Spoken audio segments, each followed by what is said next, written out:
Hello, my name is David Eckert, and today we're going to talk about 3 DBT skills for coping with the coronavirus crisis.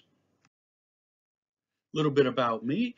I've been a mental health professional for the past 34 years. For the last 12 years, I've worked at Coordinated Care Services. I'm currently a senior consultant there, assisting people with CQI efforts all across the state.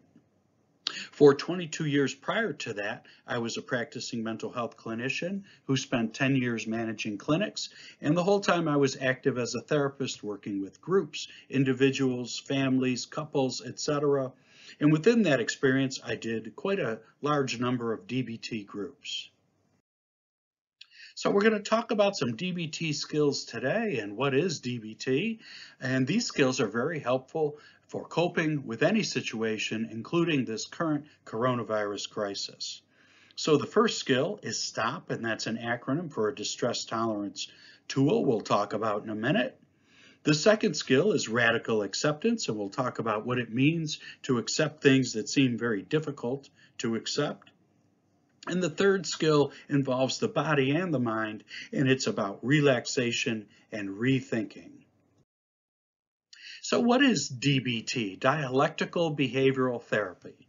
Dialectical behavioral therapy is a type of cognitive behavioral therapy that involves the use of a set of skills to manage distress and improve emotional regulation. It was originally developed by Dr. Marsha Linehan, and here's a picture of her, in the late 1980s to assist people who were engaging in self-harm behavior, often those diagnosed with borderline personality disorder. We've since learned that these skills, which are strongly based in mindfulness practices and Zen-like non-judgmental approaches to problem solving, had great benefit in distress tolerance and emotional regulation for people with a variety of diagnoses. So thank you, Dr. Linehan, for these marvelous skills. DBT skill number 1, STOP. What does that acronym stand for? So the S stands for just that, stop. Don't react to whatever's happening. Take control of your mind and your emotions and be still. When you feel distressed or fearful or anxious, angry or sad, stop. T, take a step back, remove yourself from the situation, take a deep breath. You don't have to act on your emotions. Then O, observe. What's happening in your surroundings? What's happening within you? Do an internal check-in. What are you feeling right now? What are others doing and saying? And then P, proceed mindfully. Think about what you would like to see happen and how you could make the situation better. What are your intentions? At the minimum, avoid doing something that makes the situation worse. And again, revisit what would you like to see happen? What do you intend? And then make a decision based on those behaviors. When can you use these skills? Well, when your thoughts are running away with your emotions, it's helpful to interrupt these negative cycles. For example, when we're overrun with hysteria and intense emotions related to anxiety and distress, thinking about social distancing and will it ever end and what's contagious, etc. It's natural to have these thoughts, but it's also good to stop. Observe what's happening. What's the reality of the situation? After we've taken a step back, observe it, and then proceed mindfully. What do we want to do about it?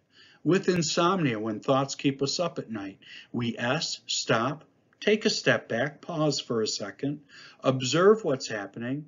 Are these stressors internal? Are they external? Is it our thoughts? Is it something that's a very real threat? Quite often it's not, and our fear gets the better of us. And then we want to proceed mindfully. What do we want to do about it? When our stress influences our body and we have headaches or stomach aches, stop, take a step back, observe what's the nature of these symptoms. What are you feeling? What are the emotions behind it? Are they related? And take care of both your body and reduce your stress to help both your body and your mind. With depression and with sadness, when we can get stuck in thoughts and feel hopeless, stop, take a step back, observe the nature of these thoughts. What actions can you take if you proceed mindfully and decide what to do about it? Activity is the enemy of depression. So what action can we take to move ourselves forward? And anger. We certainly don't want to take anger out on those we love, so we stop, we take a step back, we observe what's the real source of this anger. Is it cabin fever? Is something happening? How do I really want to react in this situation? What are my intentions, and what do I want to see happen next? DBT number 2, the second skill, and here's a little quote for you: keep calm and carry on. Good advice these days. It's about radical acceptance. So what is radical acceptance? When we stop fighting reality, we let go of impulsive and destructive behaviors, and we accept things just as they are. An important point here is that we don't have to approve of things. We don't have to like it, and often we don't.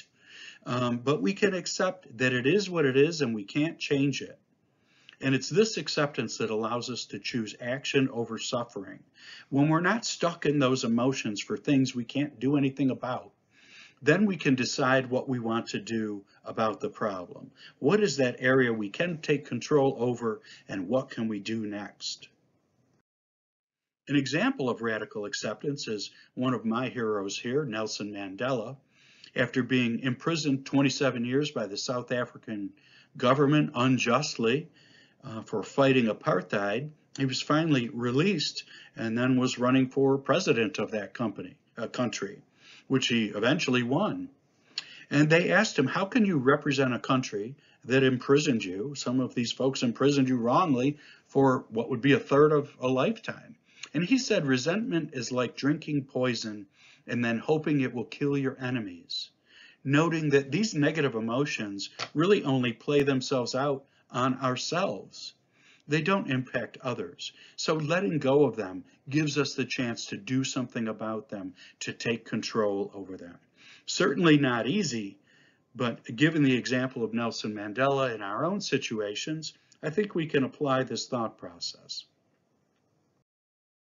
And so what would that look like? So applying instead of fighting reality, which would look like thoughts that would be, this whole thing is surreal, it can't be happening. Of course, we've all thought that from time to time, I believe.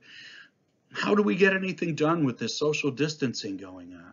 And I don't even know where to start with different things I need to do, so I'm just going to binge watch some TV. Now, this certainly can be a mindset, but it's not a very productive one. Instead, a more accepting mindset, reflecting radical acceptance, would be, even with social distancing, I can stay busy and productive. This whole COVID-19 thing is awful, but I'm still safe at home. By the way, having a lot of respect for those people that are still on the front lines of our health system and helping our shops and our grocery stores and our shipping, etc. All of those people that are still out there doing those important things on the front lines, it's good to remember them as well. But for our own situations, much of what's happening is beyond our control. So I'm going to take care of my friends and family and myself and do the best I can to get through this.